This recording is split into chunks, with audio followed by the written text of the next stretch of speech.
Alright guys, today I wanted to make a video just looking at Manchester United, reviewing them and reviewing their season. So yeah, form wise they are, they're unbeaten at home since game week 1, the 2-1 loss to Brighton on the opening weekend of the season.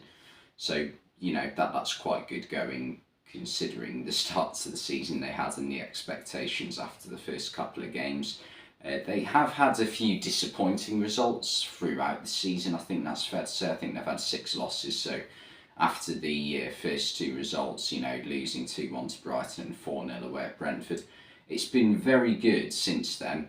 It's just they have the odd disappointing results scattered here and there, and it tends to be away from home. So they had the 6-3 loss to Manchester City, the 3-1 loss to Aston Villa, 3-2 loss to Arsenal, and the 7-0 loss to Liverpool recently being the most obvious one.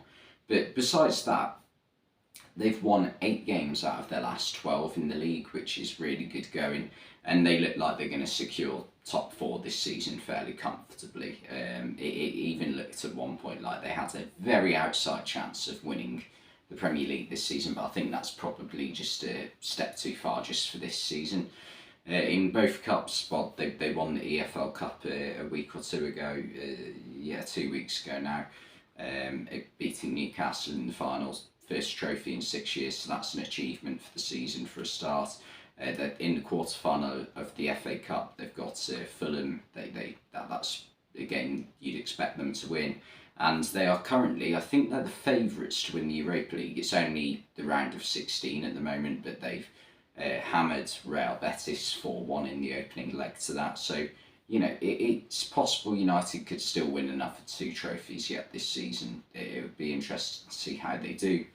I think the best starting 11 for United at the moment is a 4-2-3-1. I think that's what Ten Hag has opted for throughout this season, and I think it does suit the team with the players they've got. De Gea in goal, no question there. Defence, I think the only questionable position in the defence is Diogo Dalot or Aaron Wan-Bissaka. I just think Dalot is a bit better all rounds than Wan-Bissaka. Wan-Bissaka, don't get me wrong, is brilliant defensively and would have been more suited to the game at Anfield on Sunday, don't get me wrong, but I just think when United are on the front foot, and they have been in the majority of games in the last 4 or 5 months, I think Diogo Dalot is a bit more suited to that way of playing, but it's very good to have 2 different types of fullback where you can use one for one game and one for another depending on how the game's going. Varane, Martinez and Shaw make up the rest of the defence. I think that's fairly obvious given how they've all played this season. In midfield, 2 holding midfielders, I've gone with Casemiro and Eriksen. Fred's been in superb form recently, but I think Eriksen throughout the first 6 months of the season up until his injury was phenomenal as well, given what's happened to him. And he will be a big miss for Man United for the remainder of the season. And Casemiro, nothing needs to be said about him. And I think the 4-2-3-1 does really suit Bruno Fernandes, so I've stuck him in number 10, obviously. He's captain 90% of the time. And then I've gone Rashford on the left. That's pretty obvious pick. And then there is 2 questionable positions that I think are up for grabs in the 11. On the right, there's a few options. You could play Antony. He's probably the obvious choice. You can, and there's also other players like Jadon Sancho, Alejandro Garnacho. I personally think Sancho, from what I've seen of him recent form, Antony's very hit and miss, but I just think since Jadon Sancho's come back from his break away from the first team, I think he's been brilliant. So I think he's probably the best option for starting in that position. And up front, I've gone with Anthony Martial because I just think he's been very good this season when he's played. It's just fitness has sort of got in the way. Weghorst hasn't done badly, don't get me wrong, since he's come into the team, but I'm not sure he completely fits the style that Erik Ten Hag goes for. He's not a bad player by any means, but I just think Martial is a bit more reliable to score you goals as well.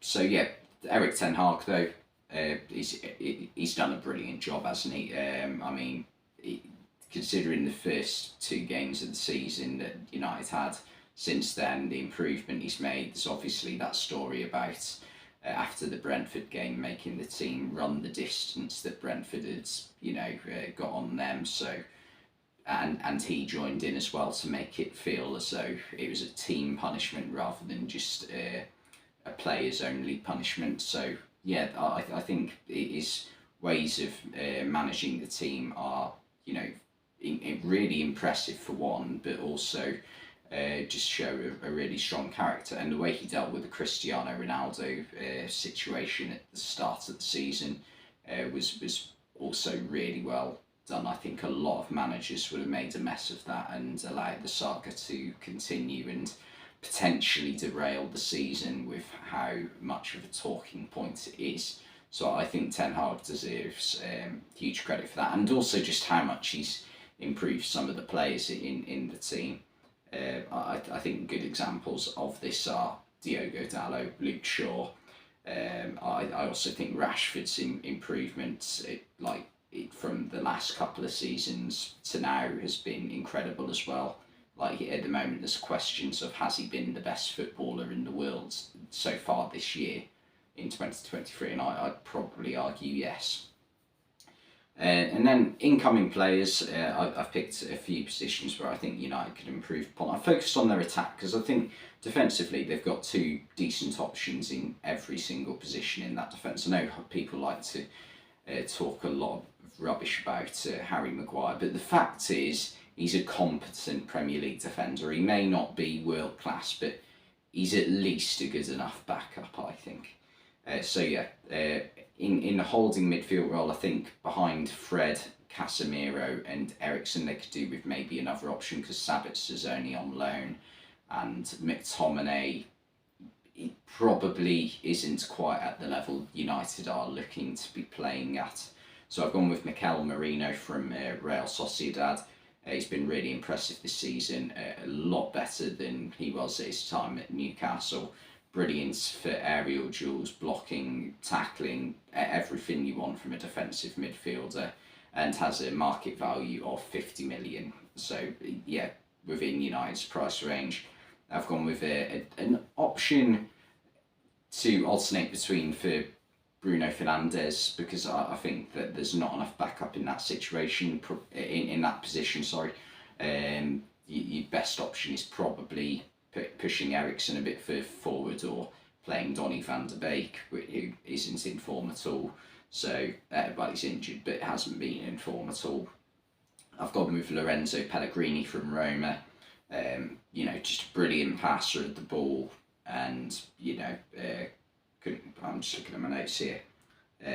Can also shoot from distance and has been brilliant for Roma over the past few seasons, and has a market value of 45 million. So once again within United's price range. And finally, the obvious position for United that needs addressing is the striker role. I've gone with Amine Gouiri. I just think his hold-up play and his passing and way that he brings teammates into play would really suit someone like Marcus Rashford on the left. And once again, he has a market value of 38 million. So again, affordable for a team like Man United. So yeah, I think that there's some good options for transfer signings. Combined, their market value is 133 million. So definitely within United's spending budget. And finally, in summary, I think United, for the first time in a long time, are going in the right direction, because I think people say, it's all gone wrong since 2013. I think a lot of people at Man United will probably know that even during the end of Sir Alex Ferguson's reign, despite the fact that they won the league title in his last season, I think it was going wrong. Not going wrong, but definitely the upward trajectory had gone and it had started to go sideways and down. So yeah, I think Erik Ten Hag has got them going in the right direction.